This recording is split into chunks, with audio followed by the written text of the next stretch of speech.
Game theory is nothing more and nothing less than the art of making strategic decisions. As anything that you have to decide does not exist within a vacuum, one can see this domain as being one of the most basic elements we deal with as human beings. How often are your decisions dependent upon the reaction of others? Furthermore, you know not everyone is your friend, so can you properly estimate the reaction of the others? The modern origins of this discipline can be found within the research published in the 1940s from the likes of the Hungarian-American polymath John von Neumann and the Austro-American economist Oscar Morgenstern. The original impetus of this discipline was to quantify elements we deal with constantly, and the maturity has grown through the years. So what is the basis of what we are looking at here? The word utility plays an important role. The official definition describes the state of being useful, profitable, or beneficial. To put this in the vernacular, we find added value.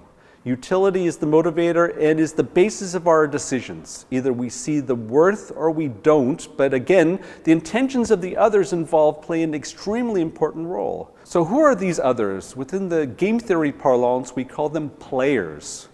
Can we identify them? Do we understand their motives? The next element we need to consider is the payoff. Remember what the message was with risk analysis when I mentioned that a risk should not be seen as being negative? Well, the same rule applies, except it's reversed. A payoff is not necessarily positive.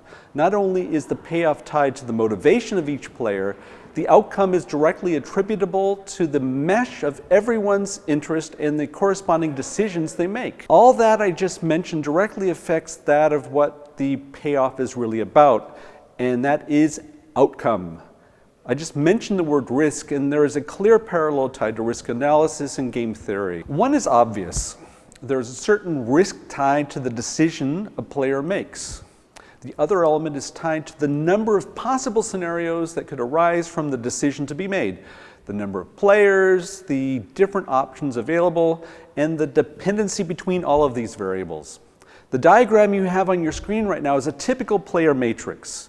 Here you quantify all the payoffs dependent upon the player decision.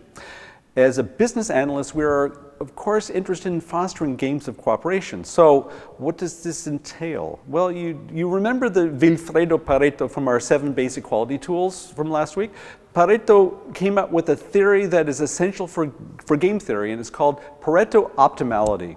This theory looks at the ability for improvements to be made to at least one participant's well-being without reducing any of the other participants' well-being. All of you who just whispered solution statement can move to the front of the class. Okay, well, this is our last full-blown video lecture for this class, and I hope that the connection between game theory and business analysis activities are clear. Apart from being a very general introduction, I hope that this video lecture has whetted your appetite for the subject matter.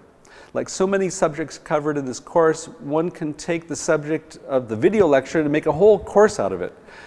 Certainly with game theory, you'll have a plethora of options to choose if you want to go ahead and make a deeper dive.